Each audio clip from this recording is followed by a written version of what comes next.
My name is Rebecca Smith.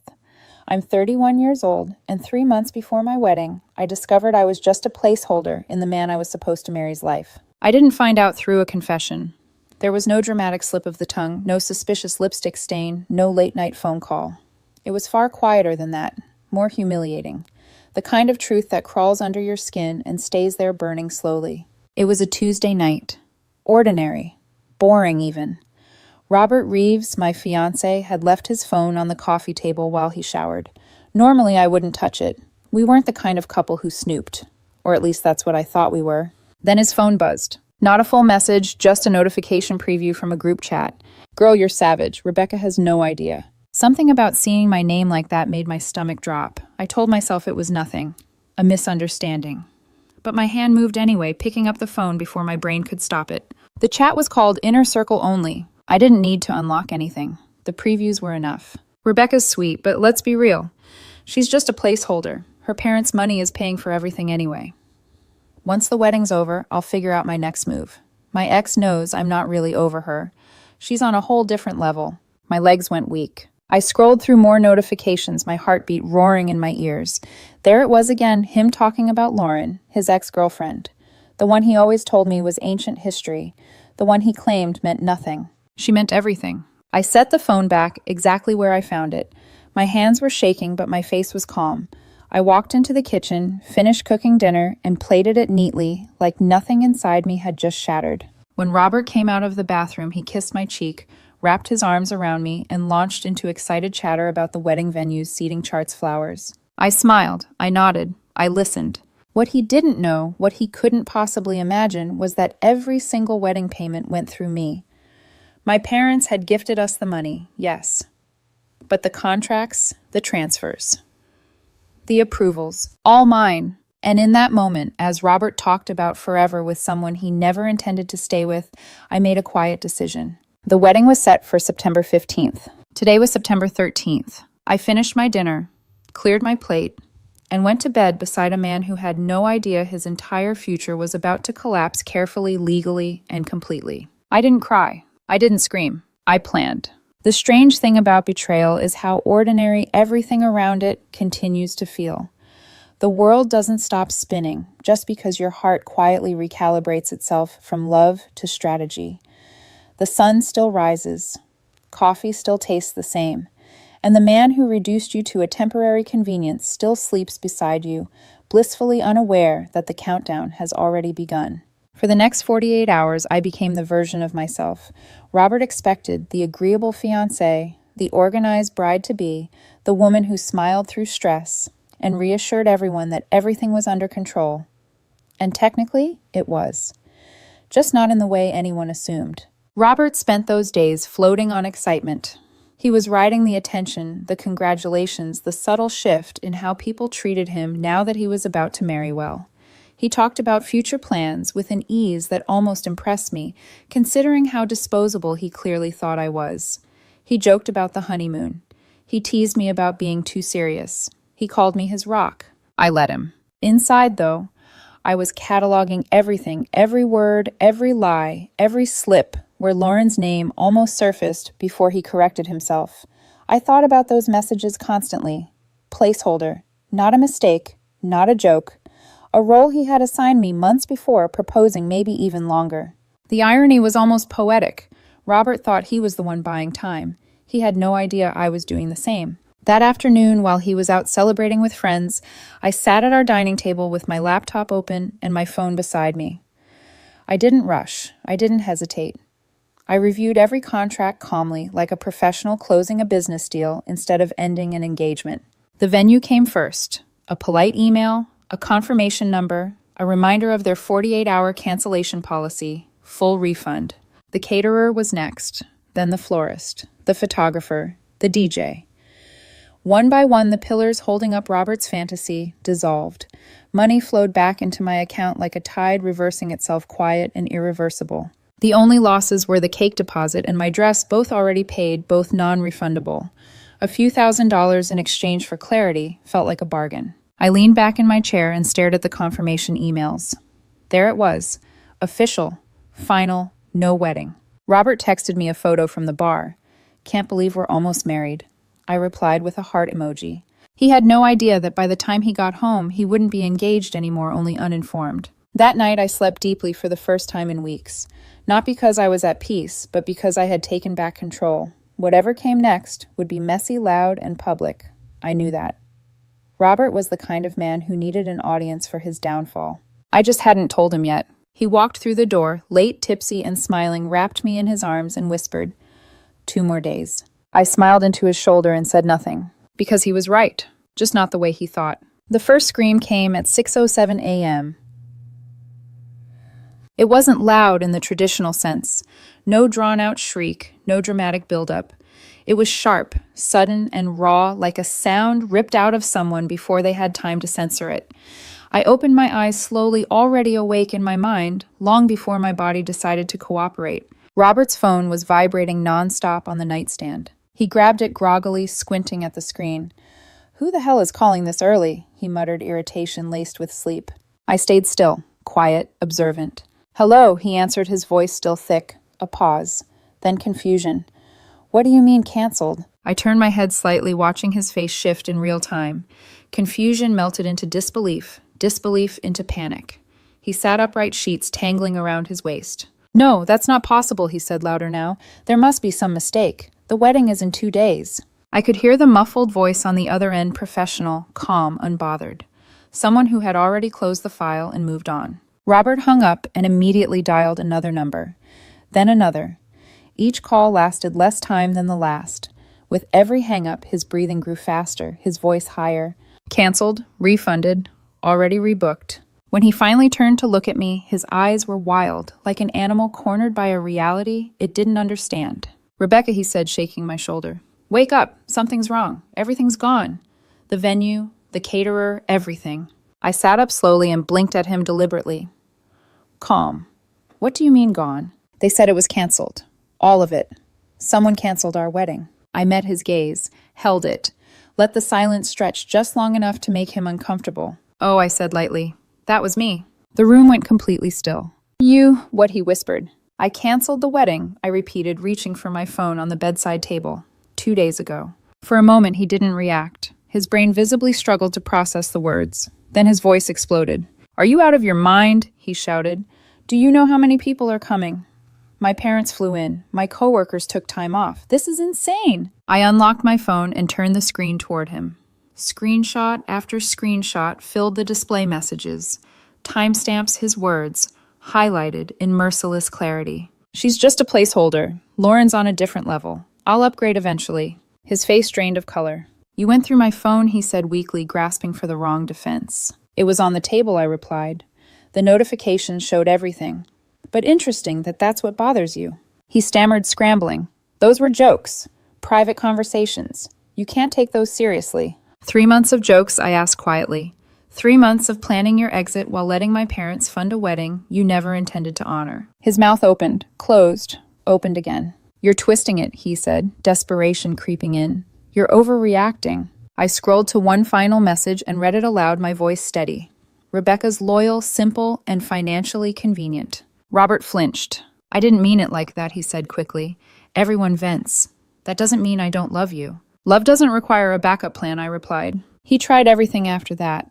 Tears first, then anger, then promises. At one point, he reached for me, tried to pull me into his arms like muscle memory alone could undo betrayal. I stepped back. "I want the ring," I said. His eyes widened. "You can't be serious." "Conditional gift," I said calmly. "Given in contemplation of marriage. No marriage. Ring comes back." His jaw tightened. Then, in a burst of fury, he yanked it off his finger and hurled it across the room. It hit the wall and clattered to the floor. "Fine," he shouted. "Take it. This is exactly why you were just a placeholder anyway." There it was. The truth unfiltered and final. I bent down, picked up the ring, and slipped it into my pocket. "Thank you," I said softly. "That saved me years of doubt." He stormed out moments later, slamming the door so hard a framed photo from our engagement party crashed to the floor. The glass split straight down the center, our smiling faces fractured cleanly apart. Poetic, really. As I stood there, surrounded by the ruins of a wedding that would never happen, my phone began buzzing with calls from confused relatives and frantic vendors people about to learn the truth, whether Robert liked it or not. And I knew with absolute certainty that this was only the beginning. Robert didn't waste time licking his wounds in private. By noon, my phone was vibrating nonstop, not with calls, but with notifications, mentions, tags, screenshots sent by friends who knew me well enough to recognize a storm forming before it hit. Robert had gone public. His first post was carefully crafted, the kind that sounds reasonable until you read it twice. He wrote about emotional instability, about how I had spiraled under pressure, how I had destroyed our future over insecurities. He didn't mention the texts. He didn't mention Lauren. He framed himself as the calm victim of a woman who couldn't handle commitment. Within minutes, the comments flooded in. People I barely knew offering sympathy. His friends talking about dodging a bullet. Strangers diagnosing me with issues they pulled out of thin air. A few of his ex-coworkers throwing around words like controlling and unstable. I stared at the screen for a long time, not because I was hurt, but because I was deciding how thorough to be. I didn't rush. I made coffee. I sat at the kitchen table and organized everything into a neat folder. 3 months of screenshots, timestamps, intact names, visible context impossible to deny. I added the messages where he discussed using wedding gifts to furnish an apartment he planned to move into after leaving me. The ones where he calculated how long he'd need to stay married before divorcing me without looking like the bad guy. Then I posted. No commentary, no insults, just one sentence. Since my mental breakdown is being discussed publicly, here's what actually happened. The internet turned on him in under 10 minutes. People started asking questions he couldn't answer. Why was he calling his fiancé a placeholder? Why was he discussing another woman weeks before the wedding? Why was he planning a post-marriage exit strategy? His comment section became a digital crime scene. Then his sister called me screaming. "How dare you air private business online?" she yelled. "You mean the business Robert made public?" I replied calmly. "You don't get to control the narrative after you lie." She hung up. That afternoon, the legal threats arrived. An email from an attorney demanding compensation for emotional distress, lost wages from dealing with the cancellation, and a share of wedding expenses Robert had never paid a cent toward. My lawyer laughed when he read it. We responded with bank statements, screenshots, and the video I'd recorded Robert throwing the ring at my head in a fit of rage. State law was clear. No marriage, no ring, no payout. That should have been the end of it. It wasn't. By evening, Robert's parents joined the assault. His father called, insisting we handle this like adults, which apparently meant I should quietly reinstate a wedding with a man who had already planned to leave me. When I refused, his tone turned cold, threatening. "You're making powerful enemies," he warned. "I really don't think I am," I said and hung up. The last blow came just before midnight. A message from one of Robert's friends, an accidental slip sent to the wrong person. Wait, what about Lauren? Wasn't she supposed to be at the reception after Rebecca left early? I stared at the screen, heart pounding, not with pain, but with disbelief. He hadn't just planned to leave me. He had planned to replace me at my own wedding. And suddenly everything made sense. The silence before had been unbearable. What came next would be loud, humiliating, and irreversible for him. I put my phone down, already knowing the next truth was about to surface. The thing about lies is that they rely on everyone playing their assigned roles. Once one person steps out of character, the whole performance collapses. Lauren was never supposed to become real. In Robert's version of events, she existed as an idea, a symbol of something better, shinier, more impressive than me. She was the woman he referenced in private messages to inflate his ego and justify his cowardice. The upgrade, the future, the proof that settling for me was temporary. Except Lauren was very real, and she was nothing like the fantasy he had sold to himself. I didn't have to go looking for the truth. It came to me carried by the same loose mouths that had helped expose everything else. One of Robert's coworkers reached out cautiously at first, then with growing urgency. Apparently, Lauren had been mentioned more than once at the office, not by name, but by implication.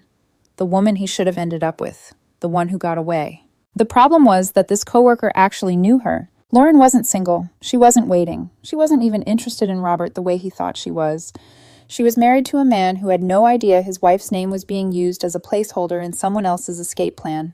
And that wasn't even the worst part. Lauren had been entertaining Robert's attention because it fed something in her, not because she intended to leave her marriage. The late-night texts, the flirty comments, the careful ambiguity. She let him believe there was a future because it was convenient, familiar, safe. He had been the backup. The irony would have been funny if it hadn't been so sad. Robert found out the same way I had by accident. He went to her for comfort after everything imploded, looking for reassurance, validation, a place to land. Instead, her husband answered her phone. The meltdown that followed was spectacular. He texted me paragraph after paragraph, swinging wildly between rage and despair. She lied to me. She's married. You ruined everything. If you hadn't canceled the wedding, I wouldn't have needed her. I read every word without responding. For the first time since this all began, Robert wasn't in control of anything. Not his image, not his future, not even his narrative. The woman he had elevated above me was never coming. The life he had planned to step into didn't exist. And when the truth reached his workplace, the consequences followed quickly. Robert had told people he was marrying into stability, into connections, into opportunity. He had implied more than once that doors would open for him once he was officially family. When the wedding evaporated and the screenshots circulated, questions started forming. Then concerns, then meetings.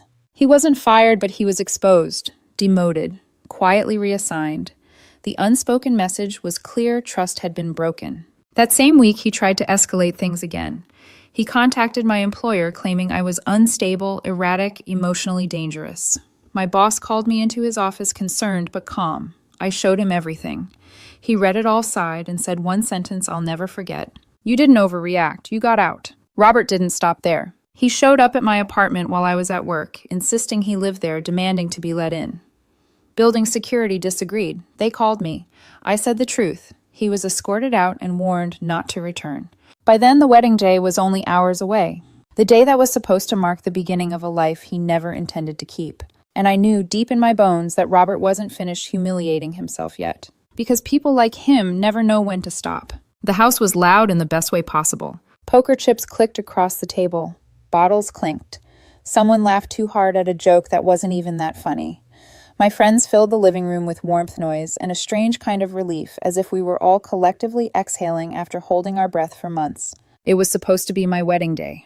Instead, it was a Saturday afternoon surrounded by people who actually cared whether I was respected. At exactly 2:03 p.m., the doorbell rang. The room went quiet. I didn't need to look through the peephole to know it was him. Some instincts don't require confirmation. I opened the door anyway. Robert stood there in a full suit, tailored, pressed, expensive.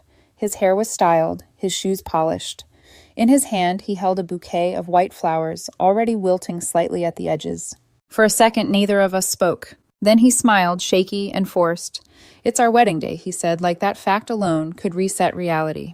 I'm here. Let's go. I stared at him, taking in the audacity, the denial, the sheer refusal to accept consequences. Robert, I said evenly, there is no wedding. We can still fix this, he insisted, stepping closer.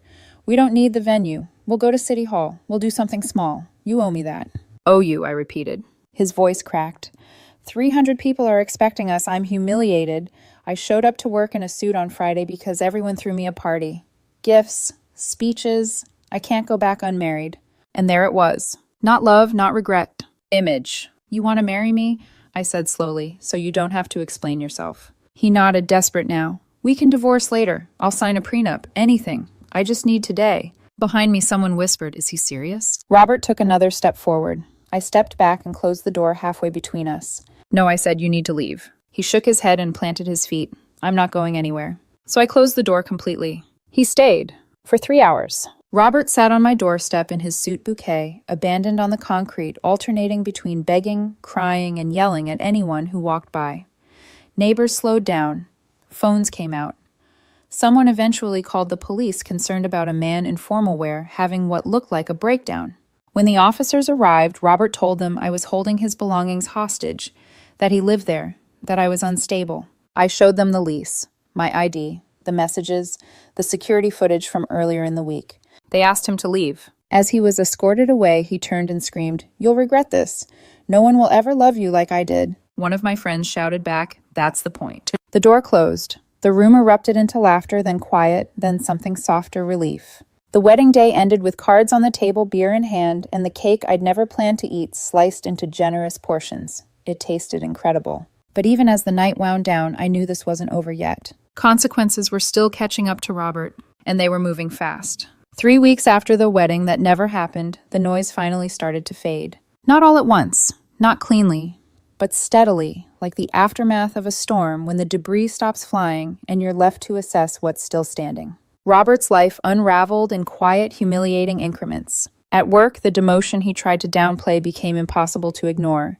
He had promised people things he couldn't deliver: connections, opportunities, a future built on a marriage that never existed.